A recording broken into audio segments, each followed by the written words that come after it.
my name is Kelley Williamson. Welcome back.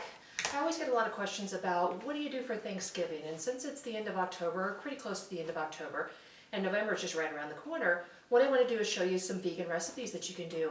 I usually take all these recipes, everything that I'm going to show you today, I take them to different families' homes, I take them to granddaughter's home, everybody and stuff, and they actually say, the first year and stuff, they were like, well, I don't know, I'll make some of my own stuff too, just in case. And then after the first year, they're like, well, you know what, why don't you bring all the sides? So let me show you what I'm going to bring, and we will start from there. So please watch all the different videos. I'm going to show you mashed potatoes, which you're going to say, oh, that's easy. I'm going to show you sweet potatoes. I'm going to show you 2 vegetable dishes, and then I'm going to show you a pumpkin cake, which tastes just like pumpkin pie. All right, so stay tuned. So let's first start with mashed potatoes. So what I've already done is I've taken Yukon Gold. I like the gold potatoes just because they're really sweet and creamy. You can also use the white ones, you can use the red ones, whichever you prefer.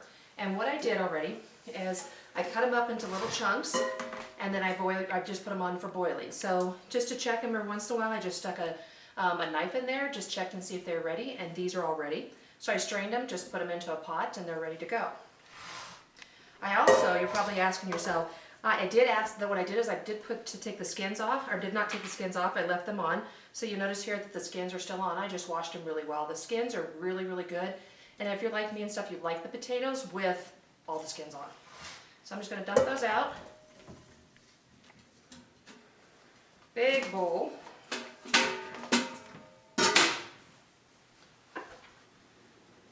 So then I start out with just a little bit of salt and pepper. So black pepper, you can use white pepper.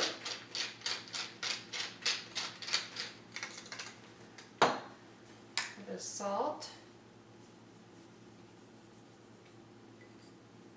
Just to bring the flavor out a little bit more. And then my handy dandy blender. If you don't have a blender, one of the things, let me go ahead and pull that out. One of the things that you can use is a masher. There's mine handy. You can use a potato masher, just like this. So if you like them a little bit chunkier, then you can use this. If you like them really smooth and creamy, you can also use the blender, depending on what you have. All right, so before I actually start blending them, then you're going to use soy milk. So you can use soy milk or almond milk. I like the soy milk, and I actually use the original light. And the reason why I use the soy instead of the almond milk, the almond gives a little bit different flavor. It has a little bit of almond in it in the potatoes, and I like the potatoes to actually taste like potatoes versus more like an almond potato. So with the soy milk, I start out with about a half a cup. You kind of have to play this by ear because it really depends on your potatoes. So sometimes you'll get potatoes that are really, really moist and lots of water in them, and then you don't need as much milk. But if you get some that are a little bit drier, then you need a little bit more milk. So we'll just go with a half a cup first to start out with. Just dump that on there.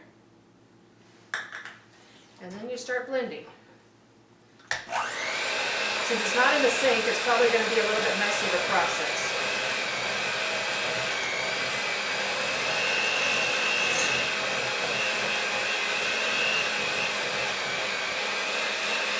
Blending them up. So you notice already just a little bit, just with the potatoes, they're starting to get a little kind of mushed together. So when you start seeing that and they don't seem to be crumbling up or blending up as much, go ahead and grab some more soy milk. I'll start out with about a half a cup again. I'll just dump about a quarter of a cup in that in, and then keep blending.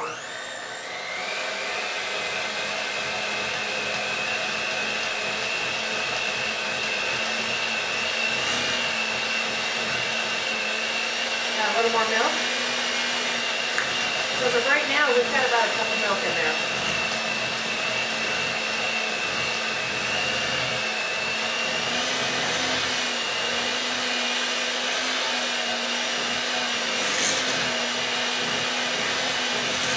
Keep mixing them.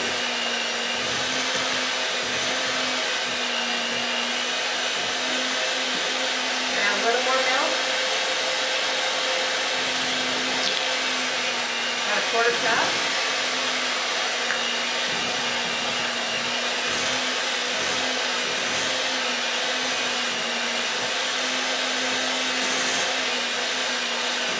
It's a lot easier if you do it in the sink, because then you don't worry too much about things splattering.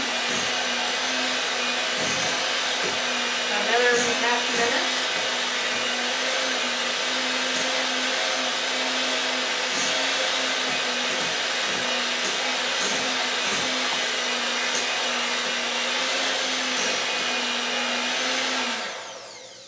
they splatter everywhere if they're not in the sink.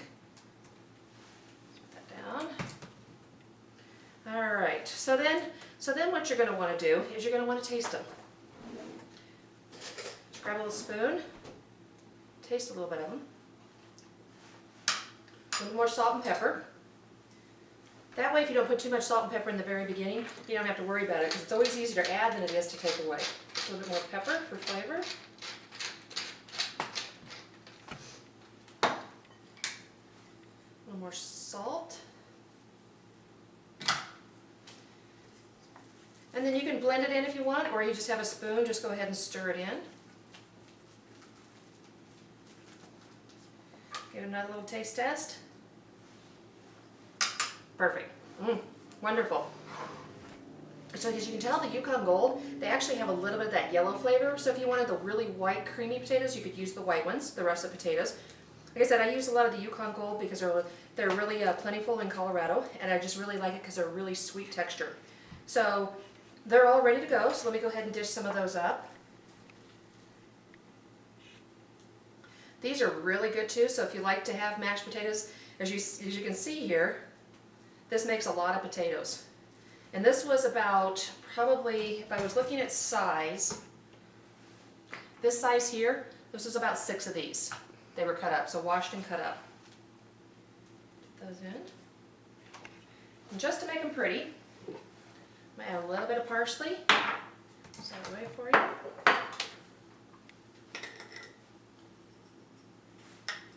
Take the top off.